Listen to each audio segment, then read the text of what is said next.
Hi friends, welcome back to C U Jagan blogs. ಸುಮಾರು ದಿವಸ ಆಯಿತು ಕ್ಯಾಪ್ಟನ್ ಮತ್ತು ಭೀಮಂದು ಇನ್ಫಾರ್ಮೇಷನ್ ಕೇಳ್ತಾ ಇದ್ದೀರಾ. ಕ್ಯಾಪ್ಟನ್ ಮತ್ತು ಭೀಮಂದು ಇನ್ಫಾರ್ಮೇಷನ್ ಕೊಡ್ತೀನಿ. ಏನು, ಕ್ಯಾಪ್ಟನ್ ಈಗ ಮ್, ಕಾಡಾನೆಗಳ ಗುಂಪಿಂದ ಹೊರಗೆ ಬಂದಿದ್ದಾನೆ. ಮದ ಕಮ್ಮಿ ಆಗಿರ್ಬೋದು ಅನ್ಸುತ್ತೆ. ಭೀಮ ಅರಳಿ ಭಾಗ ತಲುಪಿದ್ದಾನೆ ನೆನ್ನೆ ನೈಟ್. ಇನ್ನೇನು ಒಂದು ಇವತ್ತು ರಾತ್ರಿಗೆ ಎಲ್ಲ ಆನೆಗಳನ್ನ ಸೇರ್ಬೋದು. ಭೀಮನಿಗೆ ತುಂಬ ಹತ್ತಿರದಲ್ಲಿ ಇರೋ ಆನೆ ಅಂತ ಹೇಳಿದ್ರೆ ಓಲ್ಡ್ ಬೆಲ್ಟ್ ಮತ್ತು ಬಿಟಮಾ ಟು, ಈ ಗುಂಪಿಗೆ ಸೇರುವಂಥ ಚಾನ್ಸ್ ಹೆಚ್ಚಿದೆ. ಕ್ಯಾಪ್ಟನ್ಗೆ ಆಲ್ಮೋಸ್ಟ್ ಮದ ಕಡಿಮೆ ಆಗಿ ಕ್ಯಾಪ್ಟನ್ ನಿರ್ಗಮನ ಆಗಿದ್ದಾನೆ ಅಲ್ಲಿಂದ. ಈಗ ಕ್ಯಾಪ್ಟನ್ ಸಕಲೇಶ್ಪುರ ಭಾಗಕ್ಕೆ ಬಂದಿದ್ದಾನೆ. ಸಕಲೇಶ್ಪುರದಲ್ಲಿ ದೊಡ್ಡಬೆಟ್ಟ ಅಬ್ನಾ ಫಾರೆಸ್ಟ್ ಭಾಗದಲ್ಲಿ ಒಂದು ಸ್ವಲ್ಪ ಸಮಯ ಅಲ್ಲಿ ಅದು ಕಳೆದಾದ್ಮೇಲೆ ಇನ್ನು ಕಟ್ಟೆಪುರ ಮಾರ್ಗವಾಗಿ ನಮ್ಮ ಕೊಡಗೊಳಗೆ ಎಂಟ್ರಿ ಆಗ್ತಾನೆ. ಇನ್ನು ಭೀಮ ಮತ್ತು ಕ್ಯಾಪ್ಟನ್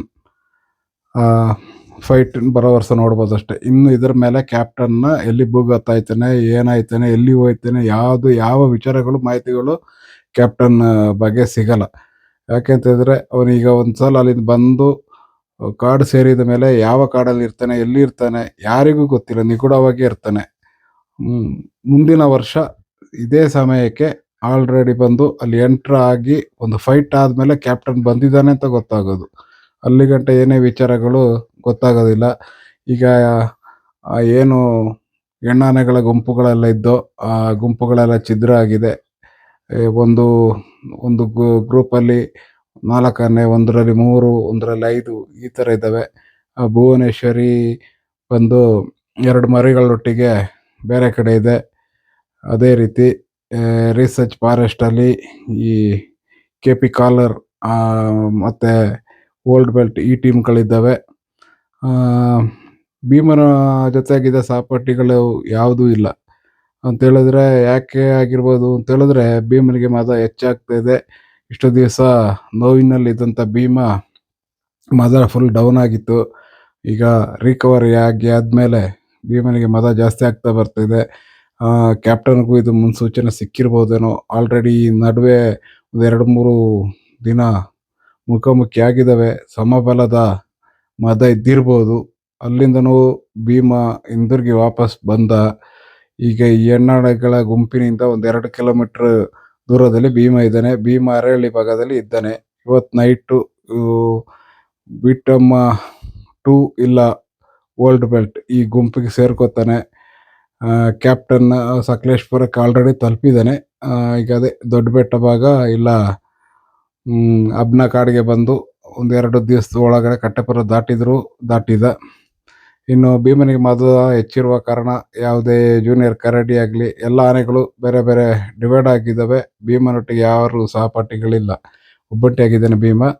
ಯಾಕೆಂತಂದರೆ ಅವಕ್ಕೂ ಮುನ್ಸೂಚನೆ ಸಿಕ್ಕಿರ್ಬೋದು ಭೀಮನಿಗೆ ಹೆಚ್ಚು ಮದ ಇರೋದು.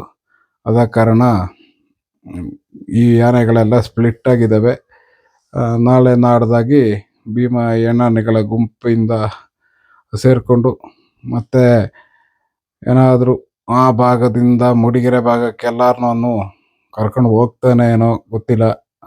ತುಂಬ ಚೆನ್ನಾಗಿ ಇದ್ದಾನೆ ಭೀಮ. ಈಗ ಆಹಾರ ಎಲ್ಲ ಭಾರಿ ಚೆನ್ನಾಗಿ ಸೇವಿಸ್ತಾ ಇದ್ದಾನೆ. ಗಾಯ ಒಂದು 70% ಕ್ಯೂರ್ ಆಗಿರುತ್ತೆ. ಇನ್ನೊಂದು 15-20 ದಿನಗಳಲ್ಲಿ ಎಲ್ಲ ರೆಡಿ ಆಗುತ್ತೆ. ಇನ್ನು ಮದನೂ ಹೆಚ್ಚು ಬಂದಾಗ ನೋವುಗಳೆಲ್ಲ ಮರಿತಾನೆ ಅವನು.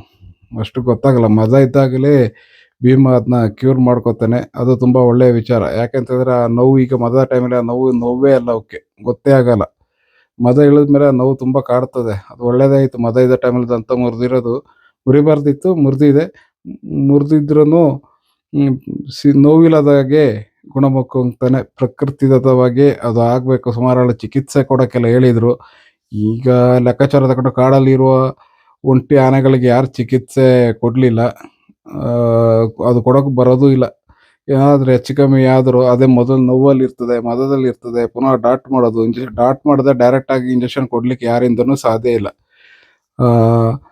ಇನ್ನು ಅದೇ ಅವತ್ತು ಹೇಳ್ದಂಗೆ ವಸಂತ ಅವ್ರನ್ನ ಮಾತಾಡಿಸಿದೆ. ಯಾವುದೇ ಕಾರಣಕ್ಕೆ ಮರಕ್ಕೆ ಹೊಡ್ಕೊಂಡು ದಂತಗಳನ್ನ ಮುರ್ಕೊಳ್ಳಲ್ಲ ಆನೆಗಳು.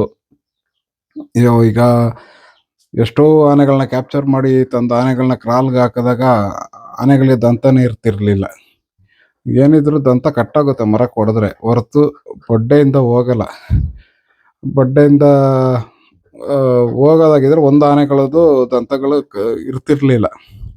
ಅದೇ ರೀತಿ ಭೀಮ ಇನ್ನು ಪಾರುಪತ್ಯ ಸಾಧಿಸ್ತಾನೆ ಅಂತ ಗೊತ್ತಾಗ್ತಾ ಇದೆ. ಈಗ ಆಲ್ರೆಡಿ ಒಂದು 3-4 ತಿಂಗಳು ಇನ್ನು ಕಂಟಿನ್ಯೂ ಮದ ಆಗುತ್ತೆ. ಇನ್ನೀಗ ಭೀಮನ್ ಬಾಡಿನೂ ಸ್ವಲ್ಪ ಡೌನ್ ಆಗ್ತಾ ಬರುತ್ತೆ. ಹೆಚ್ಚು ಮದ ಇರುವಾಗ ಆಹಾರ ಸೇವನೆ ಕಡಿಮೆ ಇರುತ್ತೆ. ಇನ್ನು ಮುಂದಿನ ದಿನಗಳಲ್ಲಿ ಮದ ಕಮ್ಮಿ ಆಗ್ತಾ ಬಂದಾಗ ತಿರ್ಗಾ ಬಾಡಿ ಎಲ್ಲ ರೆಡಿ ಮಾಡ್ಕೋತಾನೆ. ಅದೇ ರೀತಿ ನೋವು ಕಡಿಮೆ ಆಗಿರ್ತದೆ, ಬಲಿಷ್ಠನಾಗಿರ್ತಾನೆ. ಇನ್ನು ಒಂಟಿ ಕೋರೆ ಭೀಮನಷ್ಟೇ ಬಲ್ಯಾಡಿಯ ಈ ಕ್ಯಾಪ್ಟನ್ ಸಹ. ಕ್ಯಾಪ್ಟನ್ ಏನು ಕಮ್ಮಿ ಆನೆ ಅಲ್ಲ. ಭೀಮನಿಗೆ ಸರಿಸುಮಾರಾಗಿ ಏನು ಅವುಗಳ ನಡುವೆ ಒಂದು 200-300 kg ವ್ಯತ್ಯಾಸ ಬರ್ಬೋದು. ವಯಸ್ಸಲ್ಲಿ ಕ್ಯಾಪ್ಟನ್ನು ಚಿಕ್ಕದಿದ್ದಾನೆ. ಇನ್ನೂ ಒಂದು 4-5 ವರ್ಷ ಕ್ಯಾಪ್ಟನು ಭೀಮನ ಲೆಕ್ಕಕ್ಕೆ ಆ ಭಾಗದಲ್ಲಿ ಇದು ಮಾಡ್ತಿದ್ದಾನೆ. ಈಗ ಜನಗಳಿಗೇನು ಅಟ್ಯಾಕ್ ಮಾಡ್ತಾ ಇಲ್ಲ, ವಾಹನಗಳನ್ನ ಅಟ್ಯಾಕ್ ಮಾಡ್ತಾ ಇದ್ದಾನೆ. ಅದು ಮುಂದಿನ ದಿನಗಳಲ್ಲಿ ಸ್ಟಾಪ್ ಆಗ್ಬೋದು. ಇನ್ನು ಏನಿದ್ರು ಒಂದು 5-6 ವರ್ಷ ಕ್ಯಾಪ್ಟನ್ ಆಡಳಿತ ಮಾಡ್ತಾನೆ ಆ ಭಾಗದಲ್ಲಿ. ಇನ್ನು ಮುಂದಿನ ವರ್ಷದಿಂದ ಅಲ್ಲೇ ಸ್ಟೇ ಆಗುವಂಥ ಚಾನ್ಸು ಇದೆ ಕ್ಯಾಪ್ಟನ್. ಯಾಕಂತಂದರೆ ಇತ್ತೀಚಿನ ಒಂದು 2-3 ವರ್ಷಗಳಲ್ಲಿ ಕ್ಯಾಪ್ಟನ್ ಬಂದಿರೋದು. ಮುಂದಿನ ದಿನಗಳಲ್ಲಿ ಆತನು ಆ ಭಾಗದಲ್ಲಿ ನೆಲೆ ಊರುವಂಥ ಚಾನ್ಸ್ ಅಧಿಕವಾಗಿದೆ. ಭೀಮನಿಗೆ ವಯಸ್ಸಾಯ್ತಾ ಬಂತು. ಭೀಮನಿಗೆ ಆಲ್ಮೋಸ್ಟ್ ಒಂದು 56-58 ವರ್ಷ ಇದ್ದೇ ಇದೆ. ಕ್ಯಾಪ್ಟನ್ಗೊಂದು 51 ವರ್ಷ ಇರ್ಬೋದು. ಮತ್ತು ಅಲ್ಲಿಗೆ ಭೀಮ ಇನ್ನು ವರ್ಷ ಹೋದಾಗೆ ಸ್ವಲ್ಪ ವೀಕ್ ಆಗ್ತಾ ಬರ್ತಾನೆ. ಅದೇ ರೀತಿ ಕ್ಯಾಪ್ಟನ್ ರೈಸ್ ಆಗ್ತಾ ಬರ್ತಾನೆ. ಇನ್ನು ಈಗಿರುವಂಥ ಈ ಜೂನಿಯರ್ ಕರಡಿ, KP ಕಾಲರ್ 1, KP ಕಾಲರ್ 2 ಈ ಆನೆಗಳೆಲ್ಲ ಪೆನ್ಸಿಲ್ ಕೋರೆ ಇವೆಲ್ಲ ಮೆಲ್ಲೆ ಬಲಿಷ್ಠವಾಗಿ ಬರ್ತವೆ. ಅದರಲ್ಲಿ ಜೂನಿಯರ್ ಕರಡಿನ ಕ್ಯಾಪ್ಚರ್ ಮಾಡದಿದ್ದರೆ ಅವನು ಮುಂದೊಂದು ದಿನ ಈ ಕರಡಿ ಏನು ಕರಡಿ 1 ನಾವು ಕ್ಯಾಪ್ಚರ್ ಮಾಡಿದಂಥ ಕರಡಿ ಇದೆ ಆ ಮಟ್ಟಕ್ಕೆ ಬೆಳೆಯೋದ್ರಲ್ಲಿ ಯಾವುದೇ ಸಂದೇಹವಿಲ್ಲ. ಹಾಗೇನೆ ಈಗ ಭೀಮ ಇನ್ನೇನು ಅಲ್ಲಿ ಬಂದು ಸೇರಿ ಆಯಿತು. ನಾಳೆ ನಾಡ್ದಾಗಿ ಅವರ ಪ್ರಯಾಣ ಇನ್ನು ಮೂಡಿಗೆರೆ ಭಾಗಕ್ಕೆ ಹೋಗುವಂಥ ಎಲ್ಲ ಲಕ್ಷಣಗಳು ಕಂಡು ಬರ್ತಾ ಇದೆ. ರಿಕವರ್ ಆಗಲಿ ಭೀಮ. ಸುಮಾರು ಜನ ಭೀಮನ ಇದು ಮಾಡಿದ್ದಾರೆ. ನಾವೇನಿದ್ರೂ ಈ ವಿಡಿಯೋ ಕಾಂಟ್ರವರ್ಸಿ ಆಗಲಿ ಏನು ಮಾಡೋದಲ್ಲ, ಏನು ಫ್ಯಾಕ್ಟ್ ಇದೆ ಅದನ್ನ ತಿಳಿಸ್ಕೊಡ್ತೀವಿ ಅಷ್ಟೇ. ನಮಗೆ ಯಾವ ಆನೆನ ಕೆಳಗೆ ಮಾಡಿ ಯಾವ ಆನೆನ ಮೇಲೆ ಮಾಡಿ ನಮಗೇನಾಗೋದು ಬೇಡ. ನಮಗೆ ನಮ್ಮದೇ ಆದ ಕೆಲಸಗಳಿರ್ತವೆ. ಅಂಥ ಸಂದರ್ಭದಲ್ಲಿ ಕೆಲವೊಂದು ಅಮೂಲ್ಯ ಮಾಹಿತಿಗಳು ಸಿಕ್ಕಿದಾಗ ಅದನ್ನ ನಿಮ್ಮೊಟ್ಟಿಗೆ ಶೇರ್ ಮಾಡೋದು ನಮಗೆ ಇಷ್ಟ ಅಷ್ಟೇ. ನಮಗೆ ಒಂದು ಆನೆನೇ ಮೇಯ್ನ್ ಅಂತೇನು ಹೇಳಲ್ಲ, ಎಲ್ಲ ಆನೆಗಳು ಒಂದೇನೆ, ಅದರಲ್ಲಿ 2 ಮಾತಿಲ್ಲ. ಕೆಲವರು ಈ ನಡುವೆ ಹೇಳ್ತಾರೆ ಭೀಮನ ಅಪೋಸಿಟ್ ಮಾಡ್ತೀರಾ, ಅರ್ಜುನನ ಅಪೋಸಿಟ್ ಮಾಡ್ತೀರಾ. ಎಲ್ಲ ದುಡಿದ ಒಳ್ಳೆ ಆನೆಗಳೇ. ಅರ್ಜುನ ಆಗಲಿ ಅಭಿಮನ್ಯು ಆಗಲಿ ಯಾವ ಆನೆಗಳಾದರೂ ಸರಿ ಸಮಾನವಾದಂಥ ಆನೆಗಳೇ. ಇಡೀ ಕರ್ನಾಟಕದಲ್ಲಿ ಆನೆಗಳ ಬಗ್ಗೆ ಇಷ್ಟು ಕ್ರೇಜ್ ಬರಲಿಕ್ಕೆ ಕಾರಣ 2 ಆನೆಗಳು. ಅದರಲ್ಲಿ ಮುಖ್ಯವಾದ ಹೆಸರು ಅಂತ ಹೇಳಿದ್ರೆ ಅರ್ಜುನ ಅಭಿಮನ್ಯುವಿಂದನೇ ಆನೆಗಳು ಇಡೀ ಭಾರತ ದೇಶಕ್ಕೇ ಪರಿಚಯ ಒಬ್ಬ ನಾಡಿನ ದೊರೆ ಆದರೆ ಒಬ್ಬ ಕಾಡಿನ ದೊರೆ. ಓಕೆ ಫ್ರೆಂಡ್ಸ್, ಇದ್ರ ಬಗ್ಗೆ ಮುಂದಿನ ದಿನಗಳಲ್ಲಿ ಮಾಹಿತಿ ಕೊಡ್ತೀನಿ.